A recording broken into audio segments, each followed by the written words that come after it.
20 ka na rin eh. Dalawa na kayo. 448. 448. Freedom is not a shield for criminal activity. So, kapag na ganyan yung nangyayari, there's a problem that we need. For today's topics, we will be discussing the rapid increase of marijuana activities in the Cordillera. And aside from that, because it's May, we're going to talk more about mental health awareness. And you will know more about mental health awareness stories mamaya-maya yan. And of course, we'll also talk about the recent arrest of social media personality Franco Mabanta. Nalala ko yan. Yes. Behind every headline, there's a deeper story. I'm Mia Magdalena Focno, and I'm here to unpack the human side of the issue. And of course, in the middle of all the noise, the real question is, ano ba ang katotohanan? I'm Raymond Sakiwat. I'm here for the facts and the context. And this is Spill the Tea by Law Stories and the Mountain Beacon.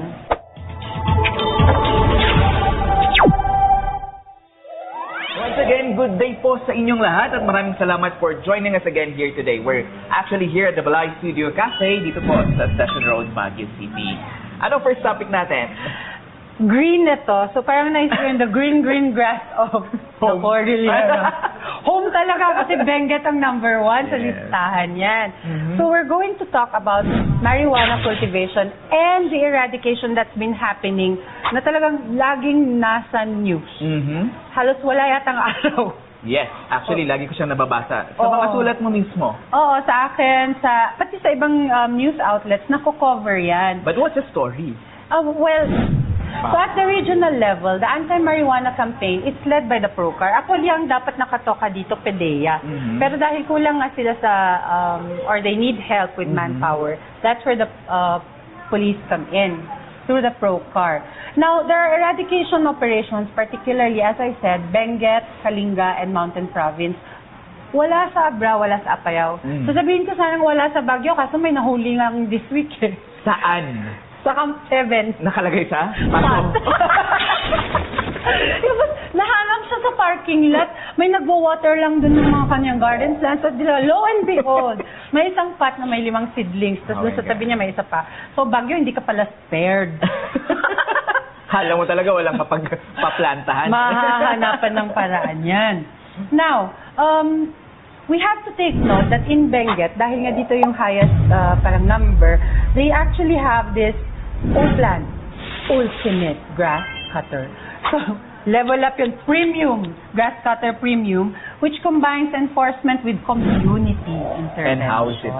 So, it's doing well. Well, let's look at it from a Cordillera point of view. From January to May, kung i-compare natin yung data nila, last year, 293 operations. 293. Ngayon, 448. 448. Ang dami. Take note din.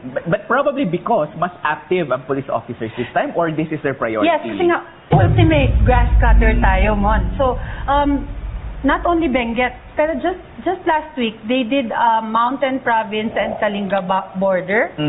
That was like what? 36 million worth. Na na-seize.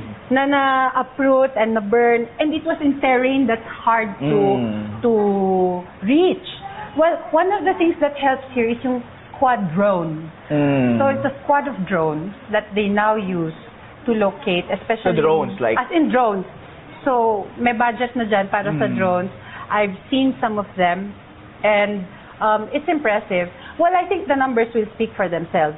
One more thing, the estimated drug value that they have collected last year was 288 million. And This year is already close to 1 billion pesos at 811. Pero linawin natin, that's just between January to May 2025 Yes, last year. compared to January to May this year. And that's 288 million versus 811 million. grabe, halos times 4. Oo. Ang tanong, mauubos ba talaga to? 'Di ba parang sabi ko nga, tinanong ko ang police, ano ang index natin to say na we are successful? Yeah. One thing daw is, they are seeing lesser seedlings or natatakot na silang mag-plant ngayon dahil nga overdrive ngayon ng eradication. Now, bakit? Correct. Number one, bakit merong marijuana and bakit patuloy na meron? And simula bata ako talagang every year meron ako nababalitaan na marijuana activity. Oo, you know, one of the things that Benguet found out is that children grow up in these communities thinking that it's normal to grow marijuana. And then it's okay. Why? Because you earn fast from growing marijuana versus if you plant vegetables, especially now. Bagsak ang presyo ng vegetables natin ngayon because of the fuel crisis. And it's oversupply. And there's oversupply and there's suspicion of smuggling. But Smuggling of? Vegetables. Oh no. Yes, that's why nga there was this recent issue na our cabbages also being smuggled into the country. But prior to that, even when the prices of vegetables were okay, marijuana was already being it's in planted. there. So it's not an excuse. Pero You have to dig deep. it only means that there's also a high demand of marijuana. That's the reason why patuloy pa rin Ang cultivation. Yes. Yes. So I think it's a bigger problem. It's an out of poverty solution for them, di ba? Pero one of the things that we have to look into here is ang lalaki ng ibang plantation. Obviously, there are financiers. There are even areas where you see backhoes. So, sino financier? Contractor? Yeah. Hindi na flood Parang control. hindi na flood Marijuana control. control. Doon na tayo sa MJ. But Actually, sa Thailand, guys, yung move na to ban recreational and focus on The medicinal. which we are already starting to do here. kasi marijuana is really a very big issue in the Philippines, no? Not just about the cultivation, the production of marijuana, the selling of marijuana, but the usage of marijuana. Which brings me to my question. Bakit ba kasi ginagamit ang marijuana? So there are two bills, I should say, one from the House and one from the Senate. But it has to be made clear na hindi porke maipapasa ang mga bill na ito ay malilegalize na ang mga plantation natin sa Sibungan, Kapangan, Baco niya, yung mga top 3 na starring dyan. In the guest. In Benguet. Parang every time na merong eradication, takadang manon, Sibungan Okay. manon. So, going back, House bills, if they become law, will not legalize those plantations. Actually, it can be even looked at as anti-poor. Why?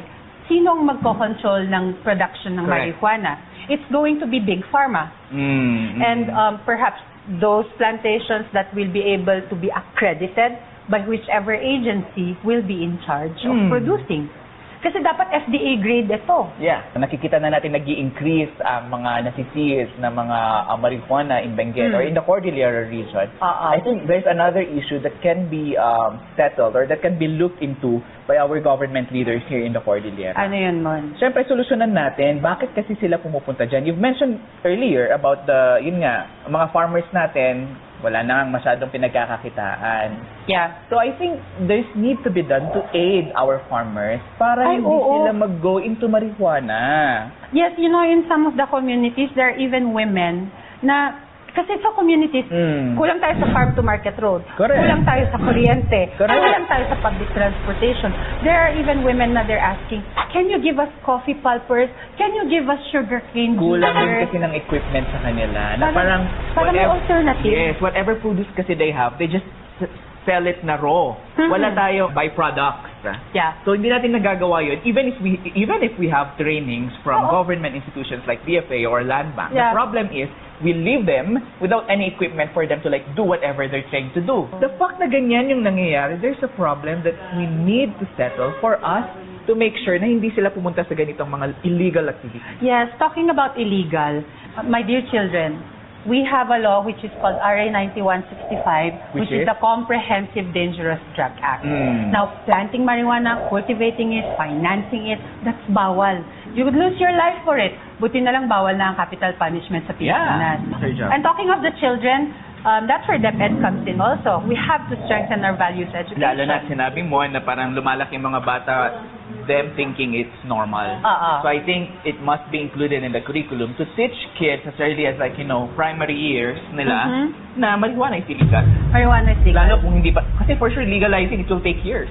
kahit anong rason pa ang binibigay natin as of now, even if we say that we're using it for medicinal purposes, that we want marijuana so that we can help others, it's still not allowed by law. Yeah. Pero ang fine dyan is 500,000 to 10 million pesos. Tapos, And knowing na ang Cordillera napaka-pro to death penalty Ay, so- para raw paano na? willing kang pumasok doon Yes, dahil okay na. ginawa mo. Life imprisonment po ang bagsak ninyo. Yeah. So that's spill the tea number 1. Aha. Let's now move to number 2.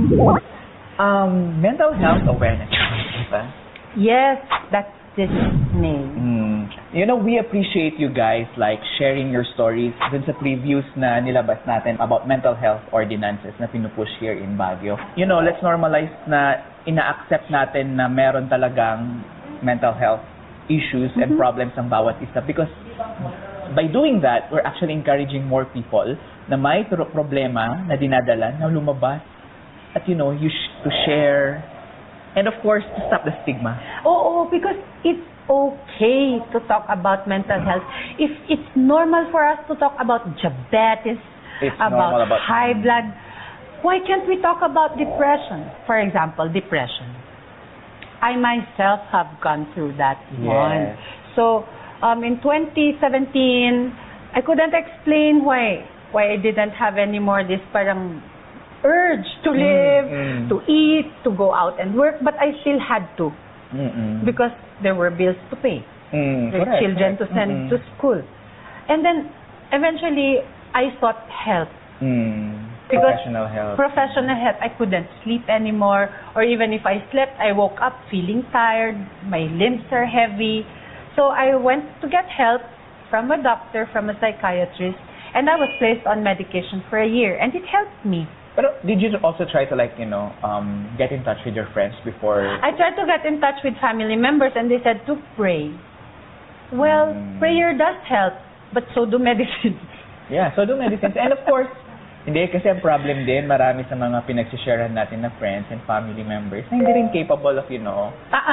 minsan kasi, instead na Professional makinig ka, nagbibigay ka pa ng mga advice na parang, ikaw kayo pumunta dito sa ko, na parang, you just need to be strong, nagpapakatatag. So, alam nyo, ang problem ng mga, yung mga nade-depress, is that, kapag nag-share kasi, instead na makinig ang mga tao, makinig ang mga kaibigan, Nanenermon or dinadaan sa tawa. Or, although sa kanila naman, is that they have the purest intention also to help. But actually, most of those people who are suffering depression, they just need people to listen to them. Yung makikinig lang. Kasi, alam mo, ito, as in super friend kami, childhood friend, hindi ko naman alam na may dinaramdam siya. Then, hindi kayo masyadong nag-uusap. Di ba gano'n naman when you grow kasi, yung mga magkakaibigan, usually hindi na kayo nag-uusap. But then, you still, love each other, you care for each other. Pero I never knew that she's been experiencing, a lot already. Tapos malalaman ko pa sa iba na yun nga nagme-medicate na siya, and ang trigger niya ay ulan. Every time na umuulan, pero malalaman ko pa, it took her weeks bago makausap pa. Even family members, hindi nila alam yung nangyayari. So, and she's a strong person. She's an empowered woman. So, depression happens to everyone, to anyone. It can happen to anyone. I lost my brother. I was 13 years old. I'm the eldest. And he was only 11. And we didn't know. And we you're did very not young see the then. signs. No. There was just one day, his door was locked. We were knocking and he wasn't opening. And eventually, when it was opened, we saw him there, lifeless already. And these are things that we have to understand. Like, you said it can happen to anyone. And not just depression, We're talking also of mood disorders like anxiety or bipolar disorder. So yung bipolar naman, you swing from being very sad to being very happy, and you can't explain why, and sometimes you put yourself in danger or others. Tsaka may isa pa, yung recently lang, lumabas lang dito, si Sita, yung sa Home Along, the Riles na artista. Ano nangyari? Yung assistant doon, nagsabi lang siya na nagsisisi siya that she shared that she has bipolar disorder. Oh. Kasi mas lalo raw siyang ginudge at pinagtawanan. Which is very sad. Yun yung ayaw nating mangyari. Probably to help this Mental Health Awareness Month, no? What would be our 3 tips sa mga tao, lalo na yung mga nilalapitan ng mga depressed or mga may anxiety or stress? I think yung unang sinabi mo is to listen. Just listen. I think yung number 2 sa akin is that wag magbigay ng random advices. Yes. Sabihin na lang sa kanila, i-advise sa kanila to get professional help. Lalo na kung may nakikita kang medyo alarming na situation. Kasi you just need to ask how, why, paano, ganun lang lahat yun eh. And then, you advise them also to get professional help. And then also, siguro yung third tip ko, if you naman also are equipped, like I am a nurse and all, but still at the same time, I should not forget to take care of myself so that I can take care of others better also. You know that quote na you can't pour from an empty cup? It's really true. Totoo naman. Oo, kasi baka in the process of helping others, tapos ikaw empty ka na rin eh. Dalawa na kayong in trouble. Because you know, when I was teaching sa Manila before, kasi before, as a journalist, may time na as practitioner, magtuturo kami sa mga media arts students. Inahayaan ko yung student to share all their stories with me through a notebook, through a journal. Mabigat yun. Diyos ko po, yung journal, lahat na po ng mga abuses nila, lahat ng dinaraanan nila, Binabas nila. gabi nandun. Everyday ko yung binabasa at nire-replyan ko yan. Umabot sa puntong bigat na bigat ako sa nararamdaman ko, na parang ako na rin hindi okay. Yun yung sinasabi mo na parang napunta na sa akin, nagre-reflect na rin sa akin. Parang all the negative energies, it's within me. Nung ako na yung nagka-problem, parang ako na yung mag-break down. Anong ginawa mo? Wala, umiyak. Iniyak ko. Yun yung, sometimes people in helping professions also need help. Yes. But you have to accept it. Yeah, and siguro super aware lang talaga ako. But if I'm not aware at the time, siguro it's a problem. So, I'm glad iniyak you ko were siya. able to. And then, ang nangyari na lang, kwentuhan na lang with some of my students during free time para lahat kami maglabas. Oo. Kasi di ba sabi natin, go and ask help. Kasi sa Pilipinas, ang isang masaklap na reality is, kulang tayo sa mga tao who are trained to help. Like guidance counselors. Yeah. Kulang na kulang ang education system natin. Minsan ng isang guidance counselor, ang Iba pa hawak niya, 5-10 schools. And hindi lang yun ang work niya. May iba Hindi. pang administrative May task administrative na hindi pa pang sa- guidance ang trabaho. Oo, tapos isa pa, psychiatrist. Yeah, kulang din. Kulang talaga In tayo. Baguio pa nga lang, ilan lang sila eh. Tapos, ang isa pa, aminin natin yung cost. Mahal din magpa-check up, lalo na pag sa private. Maswerte tayo sa Baguio kasi may BGH. Yes. At, pero ultimo BGH, nauubusan ng gamot. So, mapipilitan silang bumili sa labas, nauubusan sila. Kaya yung iba, tumitigil. Yun ang isa na kailangan din nating tignan. Yeah, so this Mental Health Awareness Month, our spill the tea for this topic is i-welcome natin mga taong nangangailangan ng tulong, protect ourselves also to help, Yes. and let's normalize para we stop the stigma. Let's normalize talking about it. Yes. And also, let's consciously remind each other to be kind to each other. Yes. Alam nyo, mura lang po ang kindness. Hindi nga mura, libre po ang pagiging mabait. Tama. And contagious yan. Yes. Kung ano yung nakikita ng iba, Kaya rin ang mabait gagawin namin nila. Spill the three! Spill the three! Yes, spill the three is recently lang po na-arrest ang social media personality / content creator / media professional na si Franco Mabanta, the founder of Peanut Gallery Media Network or PGMN. Bakit siya na-arrest is that there's an alleged case of extortion and in-extort niya si former Martin House Speaker Martin Romualdez. Romualdez for 315 million peso in exchange of not releasing videos that could implicate Romualdez. Right. Sabi ng NBI na ito sa successful entrapment operation at nahuli siya on the spot together with other individuals pa sa site na yon. Pero nag-play safe siya. Yung parang nung unang part nun is, ayaw niyang kunan yung money personally. So sabi niya, bring it to Valle Verde. to give it to Oh. someone else. And then eventually, pinagbigyan ng ahente nung pera sa Valle Verde, sinundan nila sa Peninsula, Manila Peninsula. So doon, binigay yung pera, doon hinawakan, at doon na siya na-entrap. Correct. Okay. Ngayon, ano Bakit ang... siya issue? Bakit sa issue mo? Bakit siya issue? You know, it's not yet an ultimate truth. It's not yet verified if talagang ginawa niya. Yeah. But then, actually issue to sa media. No? We called it AC, DC. Attack and Collect. Defense and collect. Correct. So, nangyari kasi dito is that there are media professionals na parang they will attack personalities, lalo na politicians or mga big persons in the business industry For a fee. for a fee. Tapos, titigil sila kapag For a fee. for a fee na rin. So, yung attack, they bayaran pay sila. one person to attack one person. Ganun yun. And they pay others also to defend or to just shut up. Yes.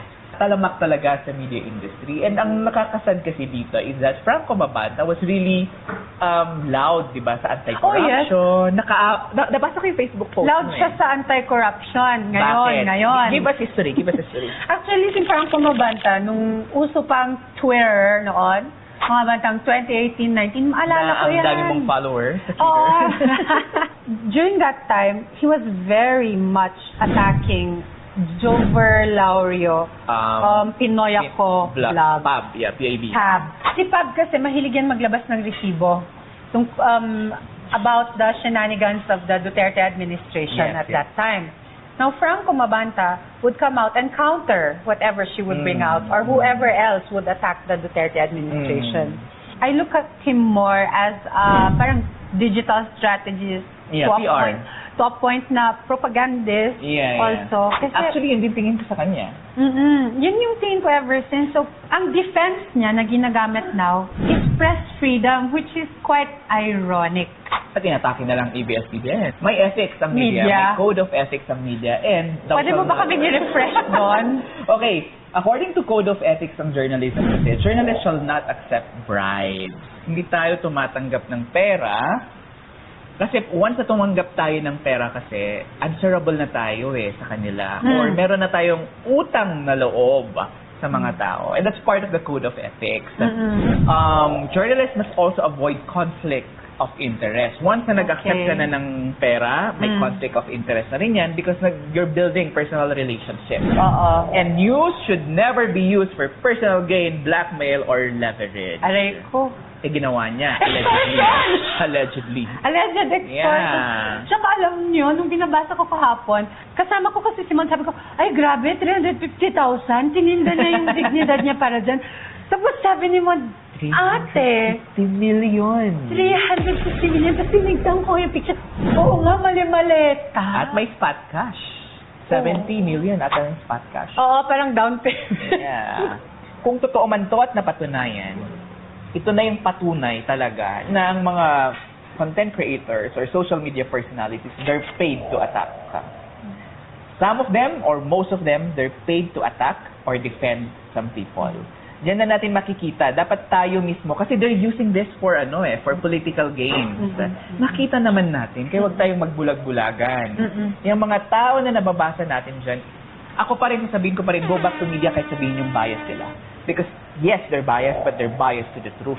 Yeah. These content creators and social media personalities, they're biased. They're biased to whoever is paying them. Right. And that, we don't want that.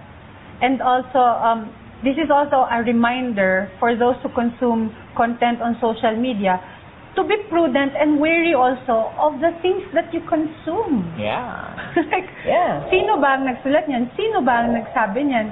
Kaya pag minsan yung mga pati aunties, uncles, lolos, lolas, you have to consciously remind them na, ala, auntie, the link you shared in our group chat, Correct. it's fake news. So, we Correct. have to help each other. Kasi, sa galing nila minsan ngayon sa pag-produce, hindi mo na alam na, ay, fake pala.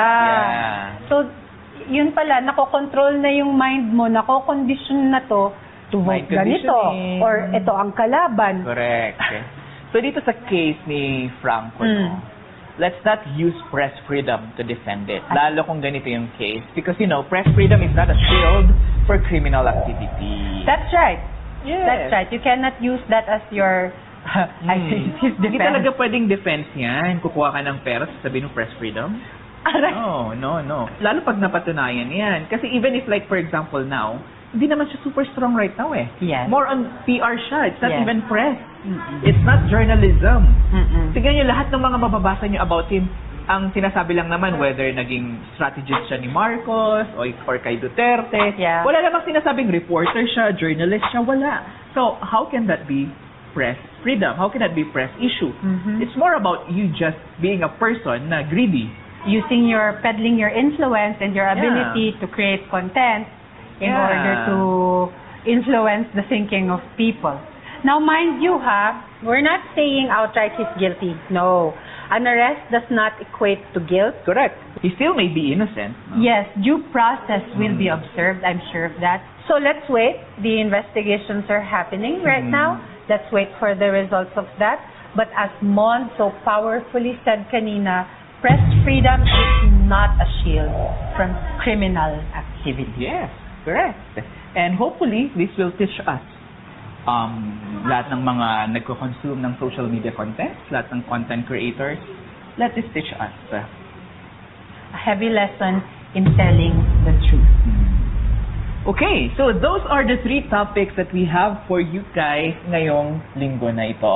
Kaya maraming salamat for always like watching us, but we appreciate you like giving us also your thoughts, your concerns, at kung may mga katanungan kayo sa comment section. Yes, and you can send also through Messenger Yeah, to Lost Stories and Mountain Beacon or to us.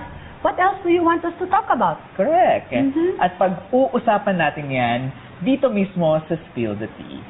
Now that you've heard the stories, tell us what you think. This has been Mia. Now, it's your turn to question everything that we have discussed. I am Mon. And this has been Spill the Tea.